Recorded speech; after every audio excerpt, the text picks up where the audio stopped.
بسم اللہ الحمد للہ والصلاة والسلام علی رسول اللہ۔ السلام علیکم ورحمۃ اللہ وبرکاتہ۔ ایک بے مثال کانفرنس خطۂ پیر پنچال میں قسط نمبر 2۔ یہ کانفرنس کہاں اور کب ہوئی؟ یہ کانفرنس صوبہ جموں کی تاریخی و تحریکی اور علمی سرزمین یعنی پونچھ ضلع کی تحصیل مینڈھر میں واقع ایک معروف دینی و دعوتی اور اصلاحی و علمی ادارہ دارالعلوم محمودیہ قاسم نگر کے کشادہ صحن میں خوبصورت انداز میں لگائے ہوئے شامیانے کے اندر بتاریخ 19 ستمبر بروز اتوار صبح 9 بجے منعقد ہوئی اور کوئی 2 بجے دعا پر اختتام پذیر ہوئی۔ اس سے ایک دن قبل دارالعلوم کی پرشکوہ 2 منزلہ جامع مسجد میں بعد مغرب اس کی پہلی منزل میں اس کی پہلی نشست منعقد ہوئی تھی جو رات گئے دیر تک جاری رہی۔ اس کانفرنس کے داعی اس ادارے کے بانی محتمم ہیں جو ایک صالح نوجوان عالم دین مولانا فتح محمد صاحب سے ہی جانے جاتے ہیں۔ آپ صوبے گجرات کے مرکزی ادارے مدرسہ تعلیم الدین ڈابھیل کے فارغ و فاضل ہیں۔ 48 سالہ یہ نوجوان جہاں اس ادارے کے ہمہ جہتی شعبوں کے محتمم ہیں، وہاں آپ ایک فعال نائب صدر تنظیم علماء اہل السنہ والجماعہ بھی ہیں۔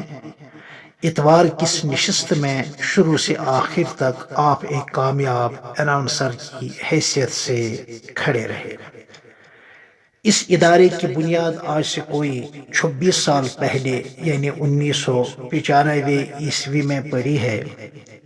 اس وقت دارالاقامہ 20 کمروں، درسگاہیں 10 کمروں اور دارالاقامہ جدید زیر تعمیر 42 کمروں پر مشتمل ہے۔ ایک بڑا ہال لائبریری کے لیے ہے۔ لائبریری میں 4000 کتابیں موجود ہیں۔ حفظ و ناظرہ اور قرأت و تجوید کے علاوہ دینیات اول، دوم، سوم کے ساتھ ساتھ عربی درجات اول سے 4 تک ہیں۔ مقیم طلبہ 180 ہیں۔ آمدرفت طلبہ کی تعداد 80 ہے۔ مجموعی طور پر مدرسہ 5 کنال پر محیط ہے۔ مدرسہ تعلیم گاہ بھی ہے اور تربیت گاہ بھی، جو ہمارے دینی اداروں کا مزاج رہا ہے شروع سے ہی۔ ماہانہ خانقاہی مجلس بھی ہوتی رہتی ہے۔ آدم سازی۔ اب تک اس مدرسے سے 80 حفاظ اور دینیات و عربی درجات سے 500 طلبہ فارغ ہوئے ہیں۔ اساتذہ اور ملازمین کی تعداد 10 ہے۔ مرکزی جامع مسجد انور کی دوسری منزل اہل اسلام کی اخلاقی اور مالی تعاون کے انتظار میں ہے۔ اسی طرح مدرسے کی دوسری اور تیسری اور چوتھی منزل بھی بزبان حال اہل اسلام سے مدد کی اپیل کرتی ہے۔ پھر ملتے ہیں اسی عنوان کے تحت قسط نمبر 3 میں۔